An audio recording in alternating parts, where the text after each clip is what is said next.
This is my $650 gaming PC that you can build right now if you so desire. Everything that I purchased in here is either brand new in stock or like the GPU, I had to pick it up from a third-party reseller, but I promise you can replicate this $650 system in case you're interested. And because you can pick up all these parts today, linked in the video description will be affiliate links so that you can pick them up directly from this video. So we're gonna go over the specs and the benchmarks, and I'm gonna show you how you could replicate dark blue over here after we talk about today's video sponsor.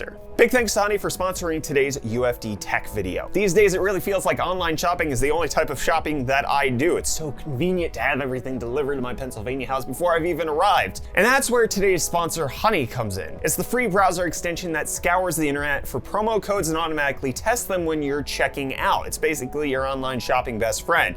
Here's how it works. You get Honey on your computer for free in 2 easy clicks. Then when you're checking out on one of its 30,000 supported sites, Honey pops up and all you have to do is click apply coupons. You wait a few seconds as Honey searches for coupons for that site, and if Honey finds a working code, you'll watch the prices drop. I've been buying a lot of PC equipment on Newegg lately to kickstart the next generation of UFD tech, and Honey has saved me at least $200 on that website alone with all of the promo codes it's applied. Those of you who have already installed Honey using my link have found over $54,000 in savings. Honey supports all kinds of retailers from tech and gaming sites to clothing brands to even food delivery. It's free and works with whatever browser that you want to use. You get Honey for free today by going to joinhoney.com/UFD tech. Again, that's joinhoney.com/UFD tech so that they know I sent you and can be part of the tens of thousands of dollars that have already been saved by the UFD tech community. So the general theme that I went for with today's build is obviously black and blue, coming together all nicely in Project Dark Blue right here. Let's start off focusing with that CPU. I ended up picking up the i3-10100F for $105.70. 4 cores,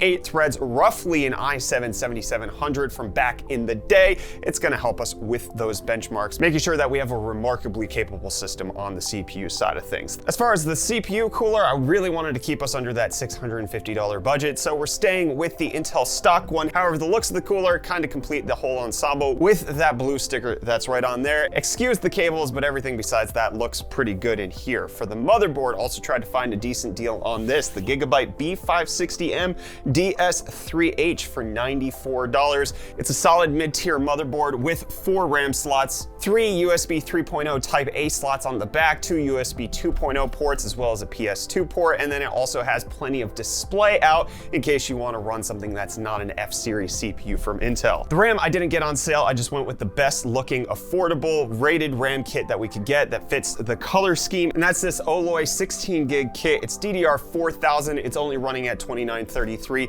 in this motherboard, so going anything higher than that would have been a waste, but it is 16 gigabytes and it fits the aesthetic really well. For the SSD, I used something that I purchased a while ago actually, but you can get a similar deal here in July of 2021. It's the Intel 665p 1TB NVMe drive. This NVMe 3.0 drive will launch all of your games as fast as possible, and it comes in at a decent price. For the power supply, the ever on sale 450BR from EVGA, pick that up for $25. You can pick it up brand new from them right now for $35 after a mail-in rebate. Really affordable, solid for a budget build like this, and shout out to Zach's Tech Turf, who I knew would yell at me if I didn't actually vinyl wrap the PSU, so that's what I did, and now you can't see the PSU labeling on the side of the case. Which, speaking of the case, I went with this Moraval Micro ATX black case. The Moraval case is perfectly easy to build in, has a tempered glass side panel with a handle so that you can pull it open and easily slide it off in case you want to, instead of having to get your fingerprints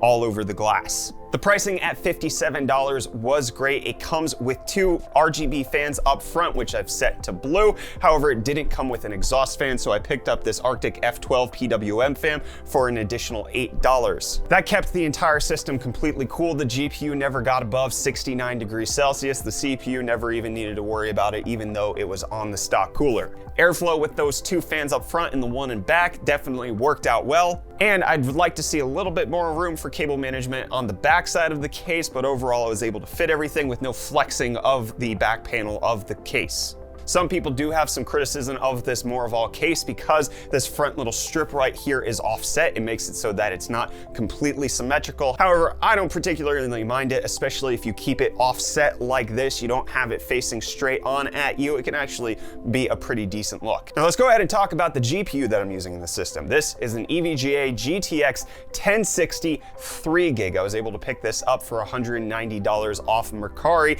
and prices have even dropped since I picked this up about 3 weeks ago. GPU prices are definitely not back to MSRP. I should definitely not be paying $190 for GTX 1060 3GB here in 2021. So if you can find a better deal, absolutely go for it. But this is the going rate for a really decent card here in 2021 that performs like a champ, which, speaking of, let's go ahead and dive into the benchmarks. For benchmarking, I always like to keep the game as a mixture between AAA titles and some esports titles in there as well. And I like to ideally hit 60 FPS in those AAA titles if we possibly can. So with that being said, this i3 combo with this 1060, I aimed at 1080p medium settings for all of the games that I'm about to walk you through. So first up, Horizon Zero Dawn, we averaged a really decent 61.1 FPS.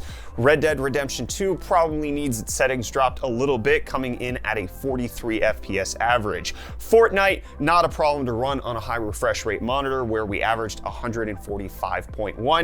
You can even change up the settings a little bit in Fortnite to get some extra FPS in case you want to have those lows be around 144. Cyberpunk 2077, this one you're probably going to have to drop to low in case you want 60 FPS, but it was perfectly serviceable, coming in at 32.7 average. Crysis Remastered, this system handled it perfectly well, 71.2 FPS average. Metro Exodus, just slightly under, coming in at 58.3. Tweak a few things and you're gonna hit that 60 mark, no problem. Valorant also performed well. The i3 is holding back the 1063 gig a little bit. We averaged 182.8 FPS. The Witcher 3, we averaged 86.6. Death Stranding came in at 70.2. Shadow of the Tomb Raider, 64.4 FPS average. GTA 5, 147.1. High refresh rate for that game might actually work for you. COD Warzone, ever the hard to run esports title, and definitely one of the reasons why I went with a 1TB SSD in here, came in at a 72.4 FPS average.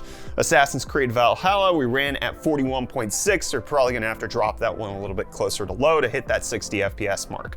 Borderlands 3, we managed 75.2.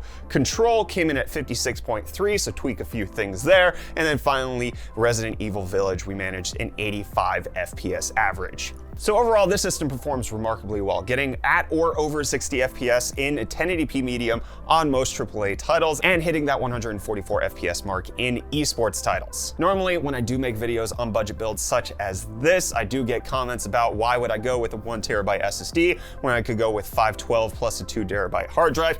And personally, my build philosophy is always to not have a bottleneck in your storage solution, because as you're downloading files, as you're transferring files, as you're trying to get stuff done, I'd rather have less but faster storage than to deal with tons of backups, because I'd rather delete stuff that I don't need. It helps to keep things tidy in my setup and forces me to choose what's my priority instead of just keeping everything like some digital hoarder. However, if that's what you want to do, you could easily drop this 1TB SSD down and get that 2TB hard drive in here, because this Moraval case has plenty of room for it. You could also potentially upgrade the CPU cooler to something like a Hyper 212 Black to keep it in the same color scheme. That's going to run you about $30, keep you under the $700 price point, but look a little bit better. I didn't experience any thermal limiting during my testing. However, the 10 series of Intel CPUs are known for getting hot and not being really sufficiently cooled by that CPU cooler, so that might be a consideration that you might want to make. But overall, I'm incredibly happy with $650 dark blue over here. Let me know what you think of it down below in the comments, and linked in the video description is every part that I picked up for this build. With that being said, I'm Brett from UFD Tech. I recommend you go check out this video, which is our new office that I have here in Pennsylvania. In case you're wondering what's going on with this set, I give you more details over there. And I'll see you in the next video, friends. Cheers.